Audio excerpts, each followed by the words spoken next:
it's no more smell. I didn't look for any other differences. I only was looking to get rid of the smell, and it's very, very successful. Smell is gone. I spent last almost 30 years in real estate development business. I'm not a contractor, I'm a real estate developer, real estate professional.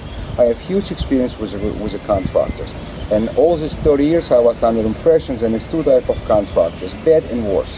And I'm very happy that N Square is actually the only one which I can for sure tell, and they're not just good, they're excellent contractors.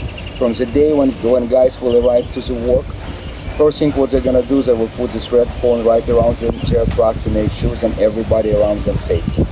Rebecca will make an appointment, and she's gonna tell me, Foreman will call you 30 minutes before they're arriving. 30 minutes before they're arriving, I'll get phone calls.